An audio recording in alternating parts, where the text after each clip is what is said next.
They say family is forever. I believed that until I lost everything and found out how little I actually mattered. For 6 years, I paid every bill, covered every crisis, and held my family together with money I barely had. The night our house burned, I raced through rain and ashes to my mother's door. I was homeless. She looked at me, laughed, and said, "This isn't a shelter." That's when the truth hit to them. I was just a paycheck, never a person. So I did the one thing no one expected. I cut every penny. By sunrise, my phone exploded with 69 missed calls. Not a single, "Are you okay?" just panic about money. That was the moment I stopped saving them and started saving myself. But before I share my story, I want to know you are here with me. Just say "listening" in the comments or let me know where you are. I love hearing how far my story reach. Sometimes even the smallest connection can make a story feel heard. Thank you. And now, here's my story. And if you believe that no one deserves to be invisible, please consider subscribing. It means more than you know. My name is Jericho Blaze. They say you can't miss what you never had, but I spent my entire life chasing something I couldn't name, a kind of warmth, a nod, a glance from the people who were supposed to know me best. For the past 6 years, I played the role of family provider. I paid the mortgage for the house in Puyallup, wired money for electric bills, and insurance covered Harper's endless car repairs, and her son's tuition kept the lights on literally and figuratively. No one ever had to ask. The system ran so smoothly it felt like I was the bank, and they were just on auto draft. My name is Jericho Blaze, but in my own home I was just a line item on someone else's spreadsheet. Tacoma's rain never really stops. My little apartment always smells faintly of salt and old coffee windows fogged from the endless drizzle. That morning started like every other. I brewed cheap coffee, checked my meticulous budget, and the faded light went through the usual ritual of logging into online banking, clicking through payment after payment. Mortgage paid, insurance paid, car repairs for Harper pending but not overdue, so I pushed it through anyway. I kept a color-coded spreadsheet that no one would ever see, and sometimes I wondered if it was the only record that I existed at all. Most days I pretended it was normal, this silence, this unspoken expectation. Harper sent a "Can you help with the phone bill? Thanks XOXO" text that vibrated my phone at 6:18 a.m.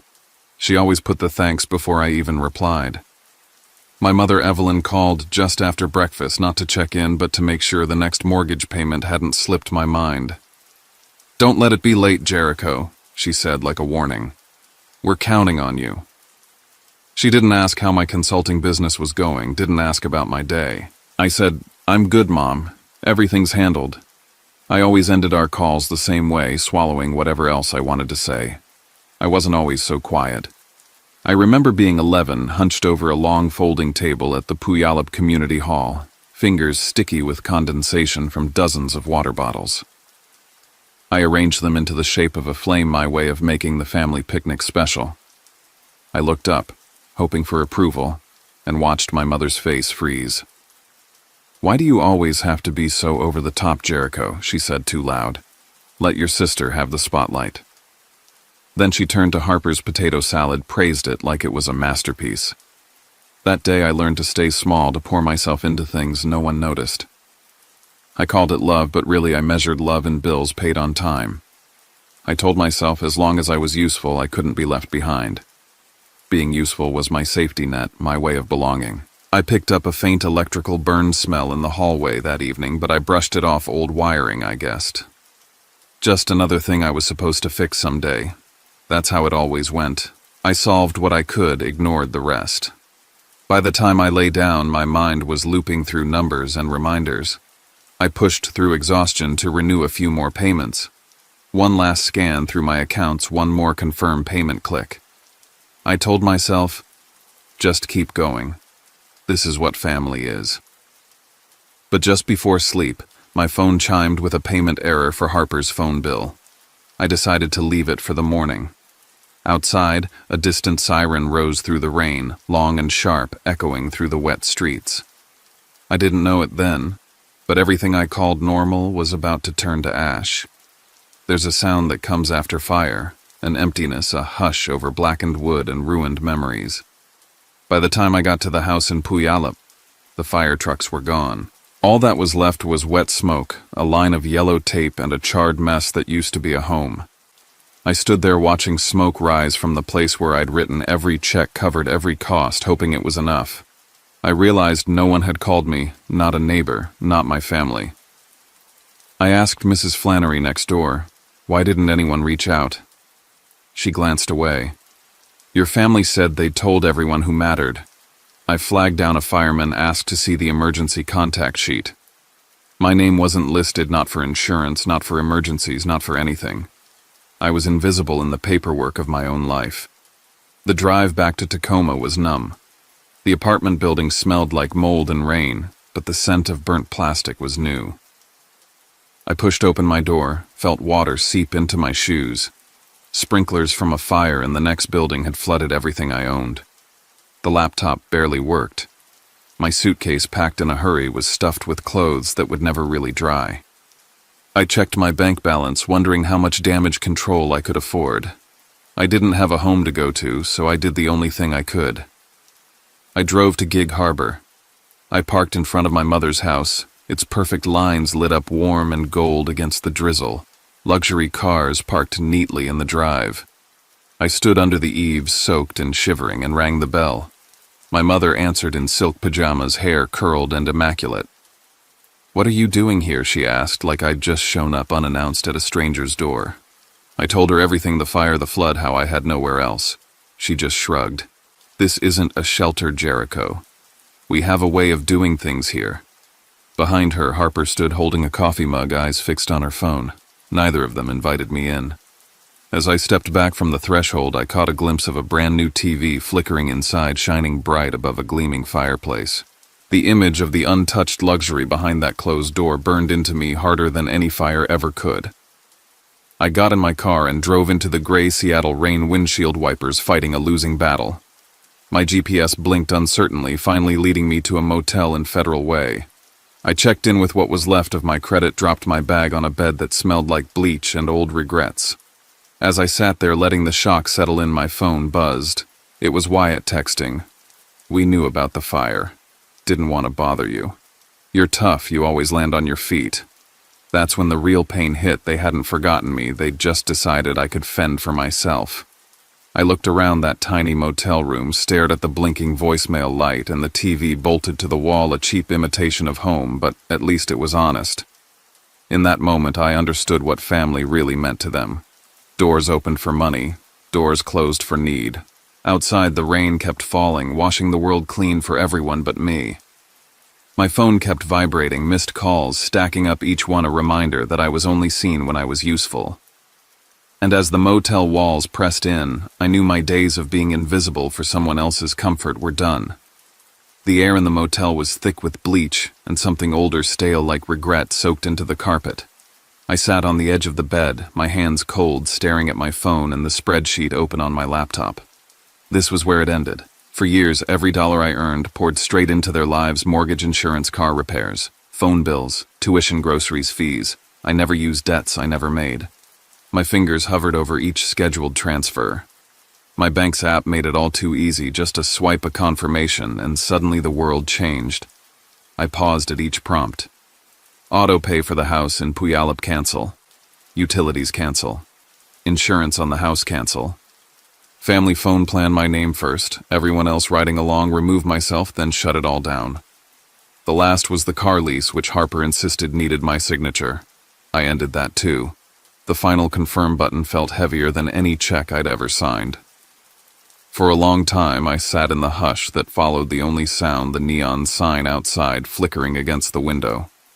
I felt guilty. My thumb hovered over the phone as if waiting for permission to be free. Was this what being ungrateful looked like? Or was this just the truth? I forced myself to keep moving, copying every transaction from the last 6 years into a new tab, every dollar, every date, every purpose. As I worked, I realized just how invisible my life had been. My love was numbers on a screen noticed only if they stopped arriving. It didn't take long for the calls to start. First my mother, then Harper, then Wyatt, alternating between calls and texts. I let everyone go to voicemail. When I checked, my call log had grown longer and longer. 20 missed calls from my mother, 15 from Harper, 25 from Wyatt. The rest split between unknown numbers, maybe bill collectors already, or old family friends drawn in by panic. My phone vibrated so much it felt alive.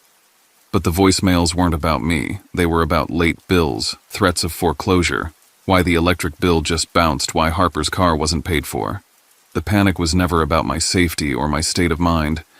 It was about the sudden vacuum left when I cut the cord. Wyatt finally got through. "Look, Mom's just old-fashioned Jericho. She doesn't always mean what she says. Can't you just cover things for another month, until we get back on our feet?" There was something almost pleading in his voice, but underneath the same assumption I was the safety net, the backup generator. I told him quietly, "I can't do this anymore, Wyatt." Then I hung up. I felt both free and deeply lost. Who was I if I wasn't paying for someone else's life? Did I exist if nobody needed me? I wandered to the tiny window, rain streaking down, motel sign blinking red, white, red. My hands were still shaking when I gathered my unopened mail forwarded from my old apartment, most of it bills or junk. In the middle was a thin white envelope from the insurance company, notice of change. The date on the postmark was almost a month before the fire. I didn't open it. I just set it aside, feeling the chill of something unfinished, something they hadn't told me, or maybe didn't want me to know. The next day I took the bus to the Tacoma Public Library. The smell of old paper and quiet ambition was almost soothing. My Aunt Rosemary agreed to meet. We sat among rows of biographies and old encyclopedias. "Your mother's been telling everyone you're cold, distant, all business," she told me, her tone more sad than accusing. "She says you never cared about being part of the family. But I know what you've done for Harper, for her son." She placed her hand on mine for a moment, a rare gesture of warmth. "Maybe it's time people saw what you really gave up." I returned to the motel and started a draft email, BCC'd to every relative, every friend of the family who'd ever shaken me down for a favor. I didn't send it, not yet, but I made a detailed list, date sums, mortgage statements, insurance proof, tuition bills, grocery receipts. Each item a piece of my invisible life, lined up and waiting for daylight. That night, the phone rang and rang until finally I turned it off. 69 missed calls, a record I never wanted. The silence that followed was almost holy. Only one notification stayed on the lock screen, "Miles, attorney-at-law, message for you." I tapped it open. The subject read, "Possible lawsuit for emotional distress. Please call to discuss." I let the screen fade to black, the last glow of family ties flickering out with it. Lakewood was colder, somehow more impersonal than Tacoma.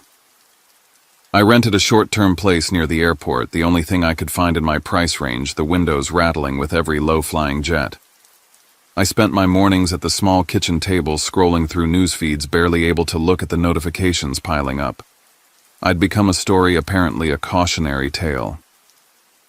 On the main Tacoma community group, someone had posted a long, emotional message about a family losing their home, their one true support system, and how the son who once kept them afloat had turned his back when they needed him most.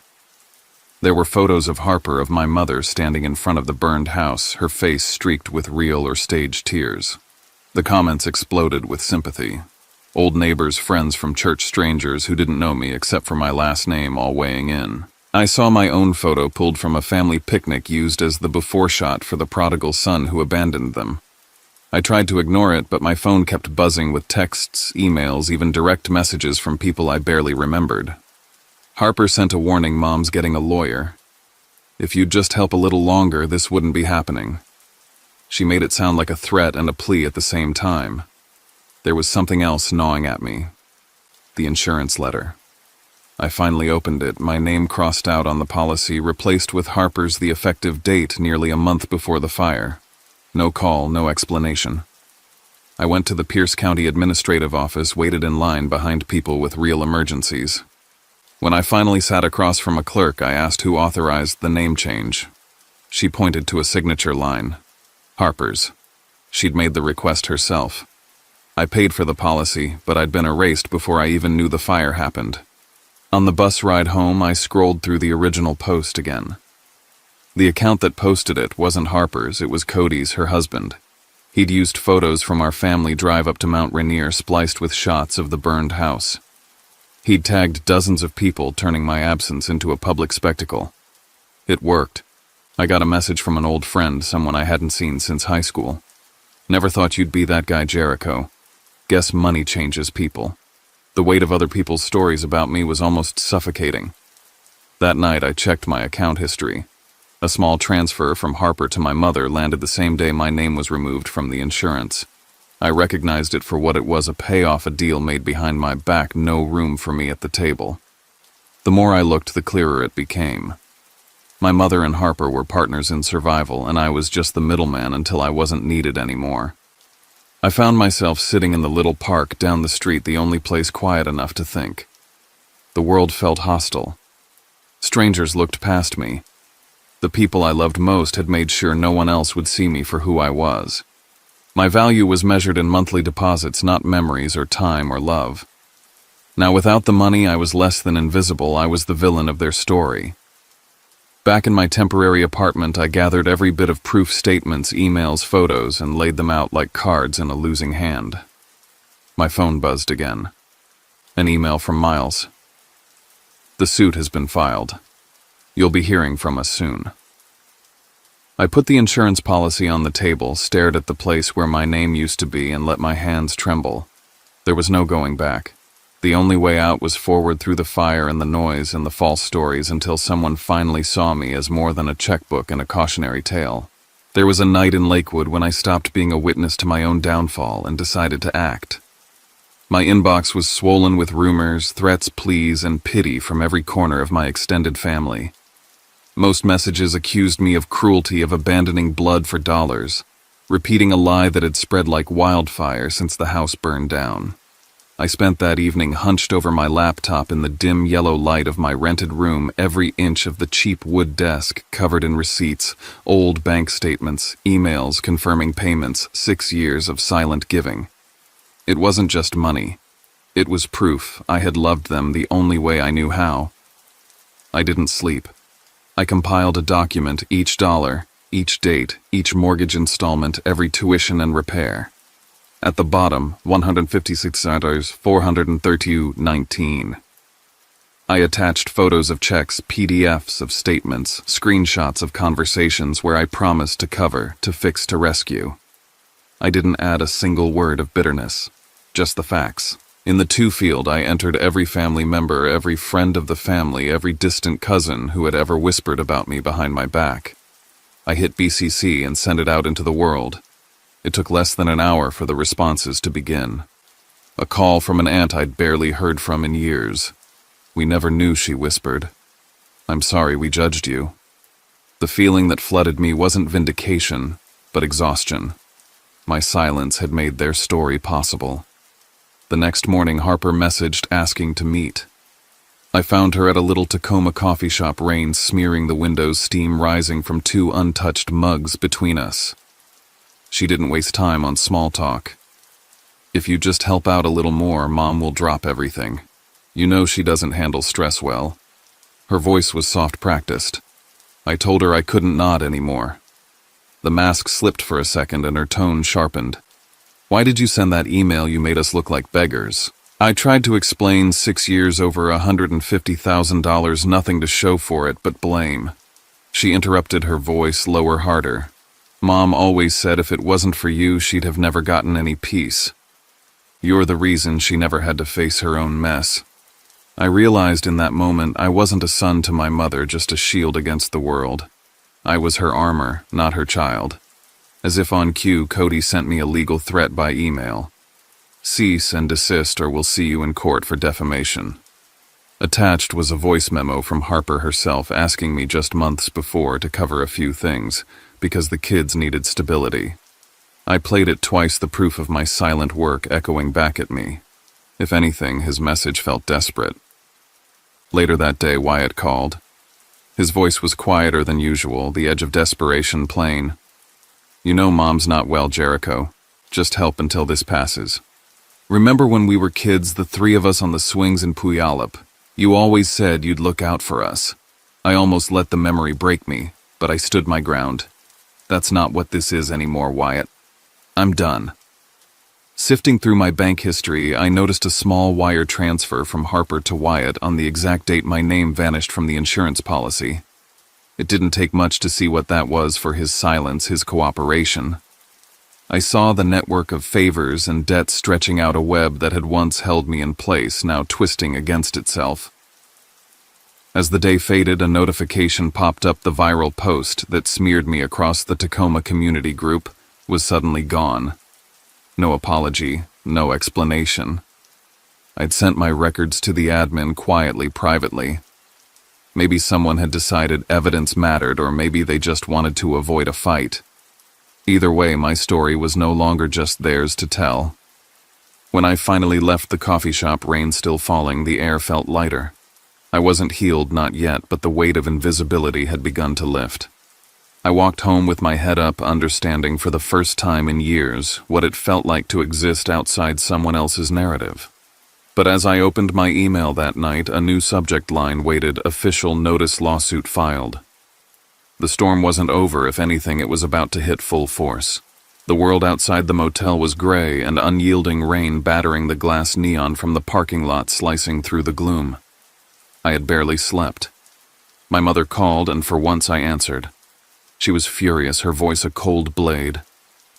"You humiliated me in front of everyone I know. The club, our friends, everyone's talking." Her anger was raw, nothing veiled. "All these years you made me look good. Now you want to take that away?" I let her talk, then finally interrupted. "I funded your life, Mom. I kept the lights on. But I'm not here to be a character in your story anymore. I'm done." Her reply was a mix of pleading and rage. She needed me to keep the mask in place. For the first time, I didn't flinch. I told her the truth. I was never your son. I was your insurance policy. I hung up and started sorting through old mail bills, legal documents, the remains of my financial life. At the bottom of the stack, I found another envelope from the insurance company, forwarded from my flooded Tacoma apartment to the motel. I slid it open with shaking hands. Inside, a formal rejection of my claim bearing my name in block letters, but the signature on the form was a shaky copy of my own, forged and obvious. Someone, Harper or my mother, had signed it for me. This was their final move, erasing my right to the home I'd paid for. The phone buzzed again. Harper, this time a long text about how she'd had to do what was necessary for everyone's safety. She insisted it was for protection, not greed. I didn't reply. Wyatt showed up late, face drawn, eyes tired. He tried at first to justify everything, how hard things had been. How maybe Mom pushed too hard, how Harper never meant for you to be left out. But I pushed him quietly, but relentlessly. "You took money to keep quiet, Wyatt. She bought your silence. You all knew exactly what you were doing." There was no rage left in me, just clarity. He admitted it. Voice barely audible. Harper said if you lost the insurance, she'd finally be free. She wanted it all to herself. The weight of all those years crashed over me. I drove to the Lacey Cemetery and stood at my grandmother Clara's grave, the rain finally washing away the last of my defenses. I read aloud a letter I'd written and rewritten 100 times, then struck a match and burned it on the wet concrete, watching the flames sputter, rise and vanish, a life's worth of unsent words going up in smoke. For the first time in years, I didn't feel guilt. I felt release. Back at the motel, the air smelled of ozone and hope. The phone rang one last time. Miles, my lawyer. He spoke with a certainty I hadn't felt in months. "You owe them nothing, Jericho. They have no claim. This will all be over soon." My chest ached with relief and something new, a flicker of pride. I packed my few belongings, grabbed the last insurance envelope, and stepped outside. The rain had softened to a drizzle. As I drove to the cemetery again before leaving town, I placed a small stone on Clara's grave, a promise to myself that I would never be invisible again. I stepped into the rain, let it soak me, and felt the burden slip away. The world was still gray, still uncertain, but for the first time in my life, I was free to build something just for me. West Seattle's air always carried a certain saltiness in the evenings, the kind that made me feel both alive and at peace. I moved into my new apartment just as the days began to stretch into summer, golden light flooding the tiny living room and bouncing off the bay. For the first time in years, the space around me wasn't filled by anyone else's noise or demand. The silence was my own, and I savored it. Each morning I sat with coffee on the balcony looking out over Elliott Bay and letting the world feel big again. I started to understand that being alone didn't have to mean being lonely, but the old world was slow to let go. My phone still buzzed with notifications. Harper in panic now after the court dismissed the family's lawsuit. Her messages were always urgent, always about what I could do to fix things. The mortgage is overdue again. Mom is so upset. We need you. But the need felt hollow, and I left each message unread. Evelyn surprised me one night by showing up at the Tacoma diner where I sometimes ate dinner. I'd just paid for my own meal, a small act that felt radical. She slid into the booth across from me, her perfume a mixture of nostalgia and regret. She asked for one last chance, her voice trembling between command and plea. "I've made mistakes, Jericho. We all have. You were always the one who made everything better. Can't you just try again for me?" I looked at her, the woman who'd shaped so much of my story for better and worse. "I'm not a walking bank account anymore, Mom. And I'm not that 11-year-old who needed a pat on the head. I'm done." She didn't cry, didn't get angry. She just seemed small, and for the first time I didn't rush to fill that emptiness for her. I let her leave. Later that week, Harper sent a voice memo, a recording from years ago. Mom's voice, sharp as ever. "Jericho's the engine of this family. If we lose him, who keeps us going?" I listened and then deleted it. It wasn't meant to comfort me, only to keep me in my place. I realized I didn't need that version of myself anymore. That weekend, an email from Miles, my lawyer, confirmed everything the court ruled in my favor. There were no obligations left, no debts, no way for my family to reach into my pockets again. The relief wasn't explosive, but steady, like a knot untangling after too long. I felt myself breathing differently. The universe sometimes sends signals when you need them most. I'd just finished lunch at the same diner when the waitress returned, smiling. "That man by the window paid for your meal," she said, handing me a slip of paper.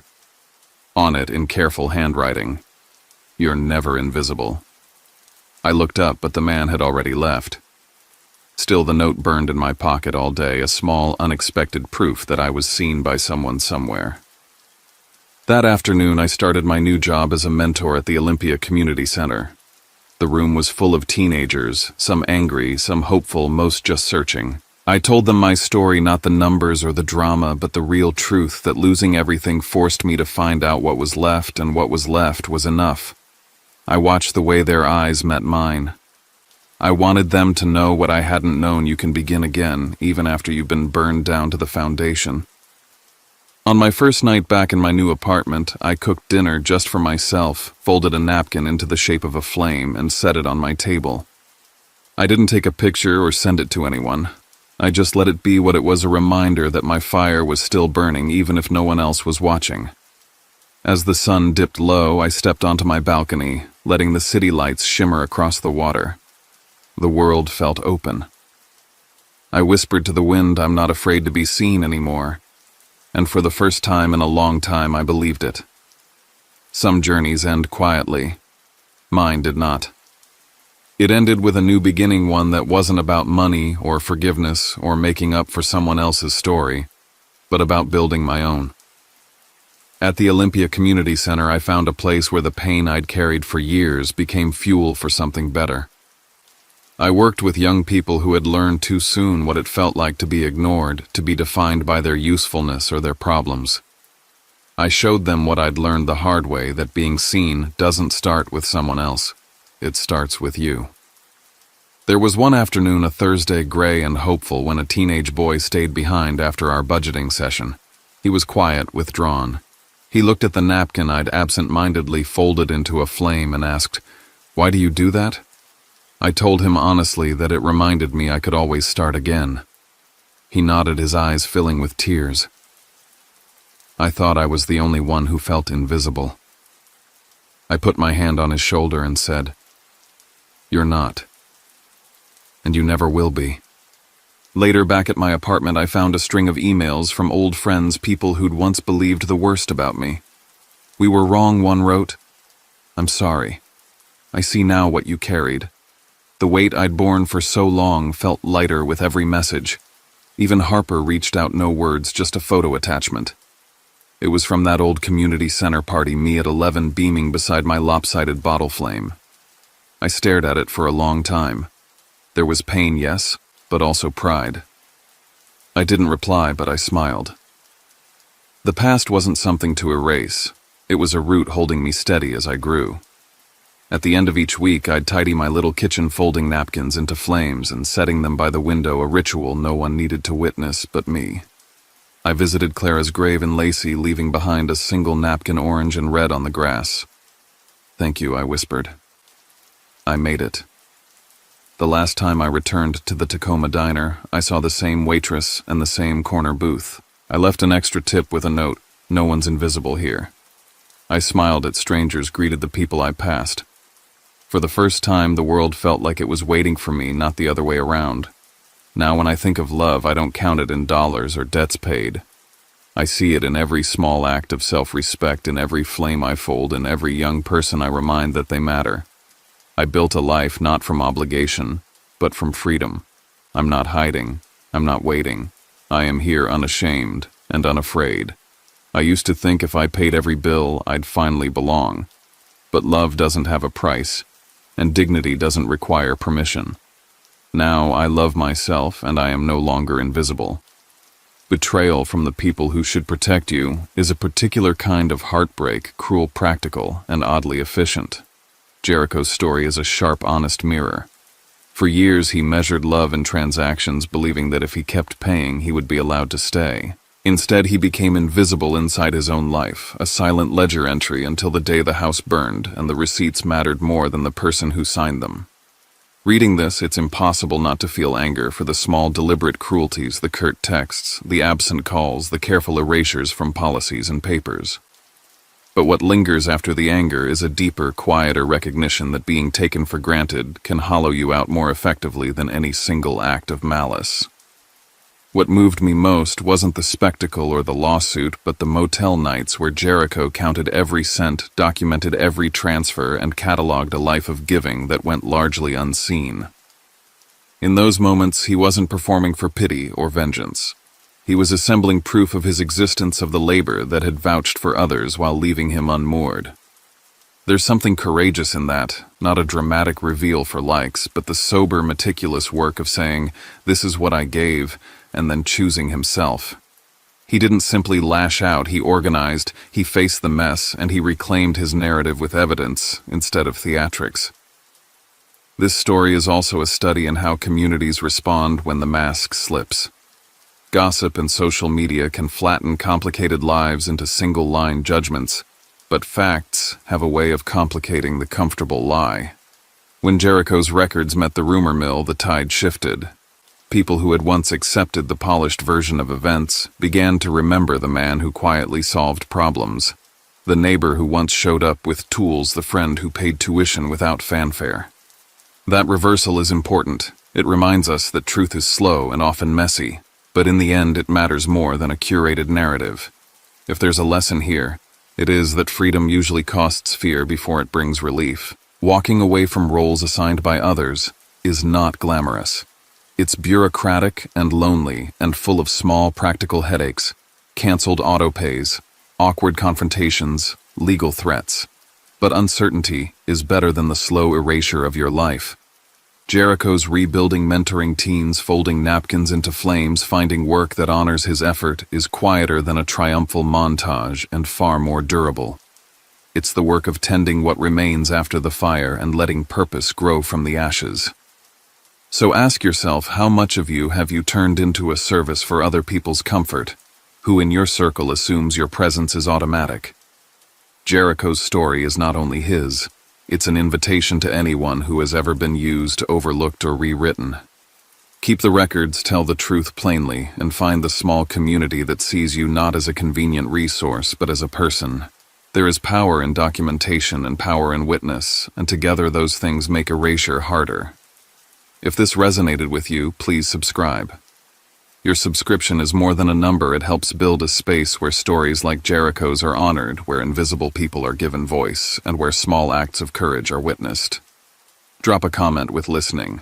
Tell us where you're from, or share a moment when you had to choose yourself. Join us in making a place where dignity matters more than convenience, and where attention is the first step toward repair. By subscribing, you join a quiet rebellion. People who choose truth over spectacle and care over convenience. Stand with us when the smoke clears. Hit subscribe, share this if it moved you. And remember that your attention